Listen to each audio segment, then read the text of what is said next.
वालेकुम वरहमतुल्लाहि वबरकातुहू। तो आप सब कैसे हो? अल्हम्दुलिल्लाह अच्छे हूँ, खैरियत से होंगे। तो आज हम बता रहे हैं अल्हम्दुलिल्लाह हम भी अच्छे हैं, तो बने रहिएगा हमारे साथ, क्योंकि हम आज आपको सिर्फ वही चीज़ बताएंगे जो शैबान की रात आपके ये काम आने वाली है। उस रात जो बड़ी रात है आप सबके लिए, हमारे लिए, सब उम्मतियों के लिए बहुत बड़ी रात है। उस रात को ज़ाया ना होने दें। उस रात में सब के लिए दुआएं मांगे। तो किस तरह अपनी अपनी दुआएं करें, क्योंकि अल्लाह के जिक्र के आदाब का बयान है। अल्लाह का जिक्र किस तरह करें, क्योंकि ये तो दुआ का तरीका था।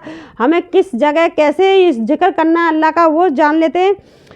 तो उल्मा कुरान हदीस ने फरमाया कि जिक्र जिस जगह जिक्र करे वो जगह उन तमाम चीज़ों से जो तोज़ा को हटाने वाली हो। यानी तुम्हारी ऐसी जगह दुआ ना मांगे, खुली जगहों पे बहुत से लोग दुआएं मांगते हैं, फिर कई जगह पे निगाह चली जाती है, तो यानी आपकी निगाह को भटका दे। इत्मीनान की जगह पे, पाक साफ अच्छी जगह पे दुआएं मांगे जहां आपकी निगाह इधर उधर ना भटके। यानी आपकी तोज़ा का मतलब आपकी निगाह इधर उधर ना जाए। अकेले में इत्मीनान में दुआएं करें। जिक्र करे वो जगह इन तमाम चीज़ों से जो तोज़ा को हटाने और ख़यालात को परगज़र ना करने वाली हो। यानी आपकी निगाह को हटाने वाली चीज़ ना हो, ऐसी कोई भी चीज़ ना हो जिससे आपकी निगाह हट जाए। खाली पाक व साफ़ होनी चाहिए, खाली पाक और साफ़ होनी चाहिए। ऐसा नहीं कि हम उसके साथ पढ़ेंगे जमात के साथ। जमात तो हरगिज़ नहीं है। आज शैबान की रात कोई भी जमात के साथ नमाज ना पढ़े, ना ही मर्द, ना ही मर्द आज़ाद पढ़े, ना ही औरत पढ़े। सिर्फ अकेले अपनी नमाज पढ़े, अकेले में ही नमाज है। और जिक्र करने वाला दुआ के आदाब में मज़कुरा, हाँ, जब आप दुआएं मांगे ना, दुआ में आप सबको शामिल करें ताकि हर किसी की आमीन के साथ हमारी दुआएं कबूल हो। नमाज जिक्र अपना अलग करें। तो जिक्र कोरा वाला सपात मसलन ये है कि खलासी कसूर व कसूर ज़ाहिरी बातन, यानी कोई भी बातचीत ना हो जगह पे, ऐसी जगह पे अपनी ये नमाज अदा करें जो यानी अफजल इबादत है। इसलिए मैं उसमें दुआ से बदजहा ज़्यादा ताज़िम है। यानी एक दूसरे से बातचीत करते हैं, ये कर लो, वो कर लो, ऐसा कर लो।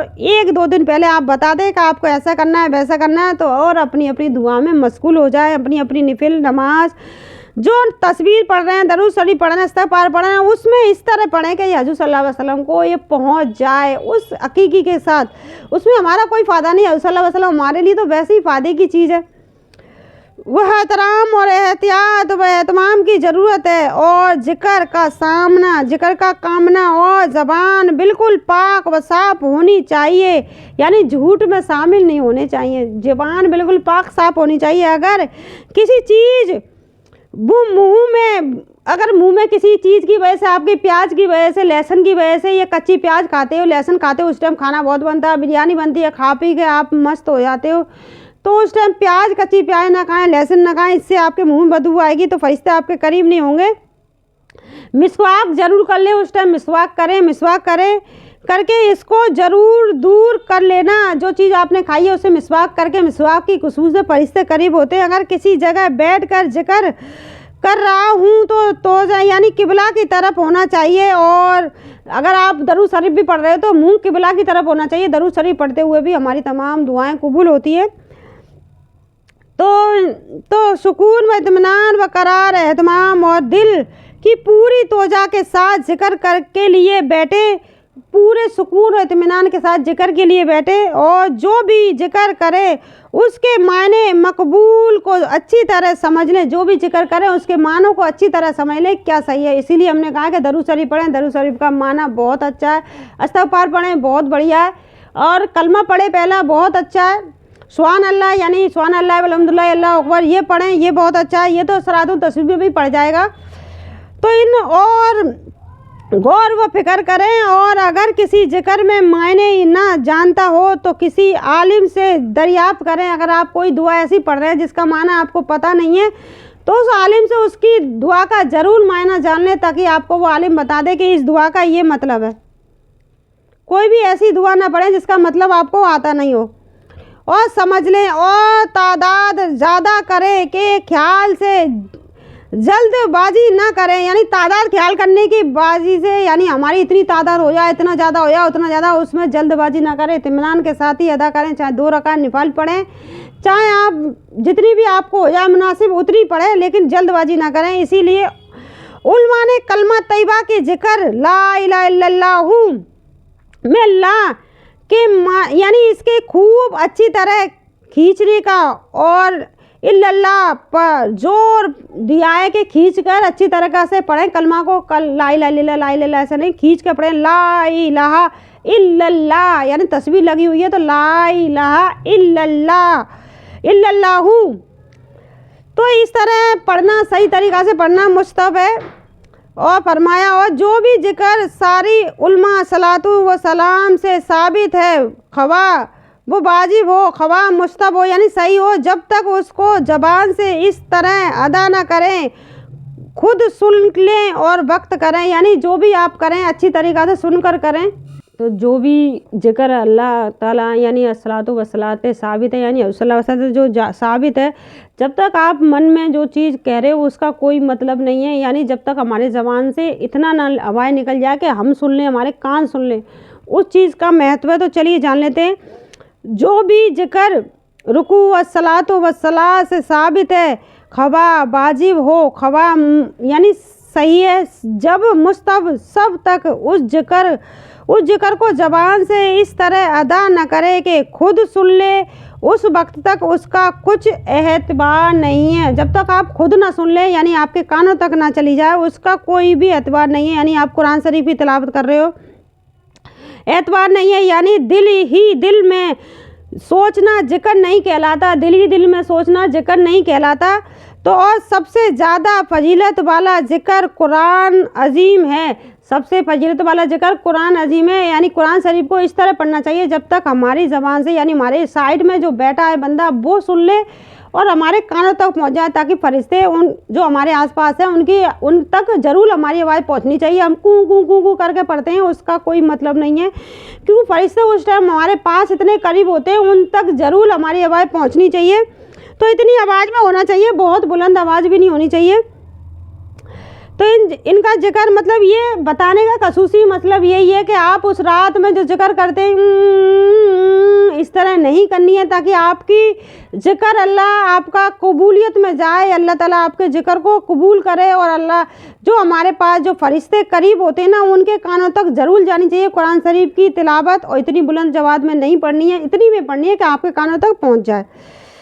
कुरान अजीम में बिल खैर है। तो और इन जिक्र के जो सारे अस्सलातु वस्सलाम से खसूसियत के साथ साबित हैं कि उस जगह वही जिक्र करना चाहिए जो आपने बतलाया, यानी नबी सल्लल्लाहु अलैहि वसल्लम ने जो जिक्र बतलाया उस समय उसी जिक्र को करना है। जैसे कि नमाज में कुरान शरीफ को नहीं पढ़ सकते, नमाज के रुकू में मसलन रुकू में आपने सुभान रब्बिल अजीम बताया, सुभान रब्बिल अजीम तो बतलाया है, और सजदे में सुभान रब्बिल आला, लिहाजा सुभान रब्बिल आला।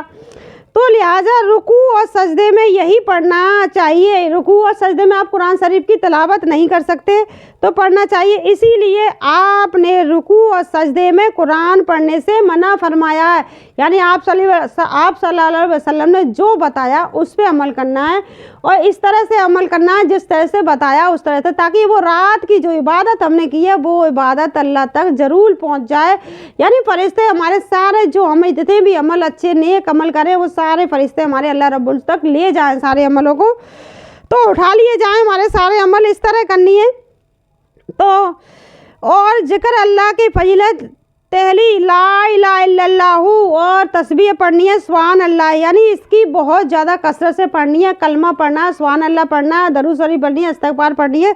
दरूद शरीफ तो आप पूरे महीने पढ़ सकते हो, आज भी पढ़ सकते हो, कल भी पढ़ सकते हो, दरूद शरीफ की भी पढ़नी है। लेकिन पूरी रात में कलमा तैयबा यानी ला इलाहा इल्लल्लाहु और तस्बीह पढ़नी है आपको सुभान अल्लाह की। ये तस्बीह, दो तस्बीह आपको ज़रूर पढ़नी है, सुभान अल्लाह की और ला इलाहा इल्लल्लाह पहले कलमा की, और तीसरे कलमा की तकबीर अल्लाह तक पढ़नी है। ये पूरा कलमा पढ़ना है, सुभान अल्लाह वल्हम्दुलिल्लाह वला इलाहा इल्लल्लाह वल्लाहु अकबर। हो सके तो आप पूरा पढ़ सकते हो, लेकिन इतना ज़रूर पढ़ना है। में मुस्तर नहीं है, बल्कि किसी भी अमल व कौल या फ़ेल में अल्लाह ताला की अताअत करने वाला, अल्लाह का ज़िक्र करने वाला है, और वो अमल ज़िक्र है। यानी जो अल्लाह के जो अमल करेगा, अल्लाह के बताए हुए पर जो हबीब सल्लल्लाहु अलैहि वसल्लम ने बताया वो ही अमल है। और फितनों में मत फंसना कि आपको इसने वो बता दिया, उसने ये बता दिया, उसने ये बता दिया। जो हजूर सल्लल्लाहु अलैहि वसल्लम ने बताया उस पर ही अमल करना। कुरान शरीफ की तिलावत इतनी आवाज़ में करना कि आपके पास बैठा हुआ इंसान जो आपके बगल में बैठा वो सुन ले, या आपके कानों तक ज़रूर पहुंच जाए, ताकि हमारे पास जो फरिश्ते हैं उनके कानों तक ये आवाज़ ज़रूर पहुंच जाए। और जो हमारी जो तस्वीर बताई गई है, नमाज में जो अरकान बताए गए हैं वो नमाज में हमें अदा करने हैं। और जो तस्वीर हमें उस रात में बताई गई है, पहला कलमा और तीसरा कलमा पढ़ना है, जिक्र अल्लाह में इतना करना है, बस ज़्यादा आपको मेहनत इतनी करनी नहीं है। और दुआएं बड़ी अच्छी तरीक़ा से मांगे। तो जब बंदा रसूल सल्लल्लाहु अलैहि वसल्लम से मकबूल मतलब और जिक्र मुख्तलिफ हालात और मुख्तलिफ औकात में रात दिन सुबह व शाम पाबंदी के साथ पढ़ता रहेगा, तो अल्लाह ताला के हाँ कसरत से अल्लाह का जिक्र करने वालों में मर्द हो औरत हो कोई भी हो शामिल हो जाएगा, जिनका जिक्र कुरान अजीम में आया है। और जिस शख्स का कोई वजीफ़ा रात या दिन के किसी हिस्सा में या किसी नमाज के बाद या उनके अलावा और किसी भी वक्त और हालत में मुकर्रर हो और वो पाबंदी के साथ उसको पढ़ा करता हो, अगर किसी दिन वो छूट जाए तो उसका तादा कज़ा ज़रूर करे। यानी किसी ने कोई वजीफ़ा शुरू किया है 3 दिन का है, ज़्यादा 3 दिन का होता है, उससे ज़्यादा नहीं करना चाहिए। तो आपका किसी भी वजह से, यानी औरत होती है तो नापाकी आ जाती है तो पता नहीं होता है, कभी भी ऊपर नीचे हो जाता है औरत का, तो उसकी वजह से छूट जाता है। और मर्द कहीं बाहर ज़रूरत निकल आती है तो मर्द किस कर रहा है तो कोई ज़रूरत की वजह से बाहर चला जाता है तो उसका छूट जाता है। फिर बताया है कि उसको अदा कर लें, यानी उसको उस वक्त पर दूसरे दिन अदा कर लें ताकि वो अदा हो जाएगा। कज़ा ज़रूर अदा कर लें, यानी दूसरे दिन उसकी कज़ा ज़रूर अदा कर लेना चाहिए। और जिस वक्त भी मुमकिन हो उसको पढ़ लेना और पूरा कर लेना चाहिए, और इसे उस दिन बिल्कुल ही ना छोड़ देना चाहिए, ना कि वो पाबंदी का आदत पर करार है। इसको कज़ा में सुस्ती हरगिज़ ना बढ़ती जाए, इसके कज़ा में सुस्ती हरगिज़ ना बढ़ती जाए। अगर आपने शुरू किया तो पूरा कर ले। हालांकि आपकी नमाज से सारी दुआएं कबूल हो जाती हैं। नमाज के बारे में कुरान शरीफ पढ़ के दुआ करें, आपकी तमाम दुआएं अल्लाह ताला कबूल कर लेता है। जब कोई ऐसी चीज़ है जैसे नमाज हाजत पढ़ रहे हैं तो हम जब अपनी दुआएं मांगते हैं तो अल्लाह ताला दुआएं उस टाइम कबूल करते हैं। सलातुल तस्बीह की नमाज़ पढ़ रहे हैं, अल्लाह ताला उस टाइम दुआएं करते हैं। फ़र्ज़ नमाज के बाद दुआएं कबूल करते हैं। आपको जो भी मुनासिब करे, पूरा हजूर सल्लल्लाहु अलैहि वसल्लम ने पूरा तरीका बताया, उस तरीके को आप इधर उधर ना करें, जैसे बताया वैसा ही तरीका पे अमल करें, दुआएं करें, मग़फ़िरत की दुआएं करें। अपने लिए ही ना करें, सारी उम्मतिया मोहम्मदियों के लिए उम्मत करें, अपने भाई बंधुओं सबके लिए करें, आपके जो करीबी है सबके लिए करें। बस आज के लिए इतना ही, क्योंकि ये जो हमने जो वीडियो बनाई है आपके लिए ख़ास इसलिए बनाई है कि ये रात किसी की ख़राब ना हो। ये रात इबादत में ज़रूर गुजारते हैं लोग, बाग गफलत में भी गुजारते हैं, तो गफलत में ना गुजारे, एक दूसरे को दिखावा करके ना गुजारे, जैसे भी ये अल्लाह ताला के करीब होकर गुजारे, अल्लाह ताला के इतने करीब हो जाएं कि अल्लाह ताला आपसे खुश हो जाएं। आपके इतने अच्छे अखलाक होने चाहिए, उस टाइम ज़बान पाक होनी चाहिए, यानी अल्लाह ताला ज़बान झूठ से बिल्कुल भी खाली होनी चाहिए। हर किसी की ज़बान हराम का लुकमा उसके मुँह में नहीं जाना चाहिए। तो अपनी नमाज़ों का ख्याल रखें, इन चीज़ों का भी ख्याल रखें और अपनी दुआओं में हमें याद रखें। अल्लाह ताला हमें और आपको अपनी दुआओं में बना रखे। तो आज के लिए बस इतना ही। अस्सलामु अलैकुम व रहमतुल्लाहि व बरकातुहू।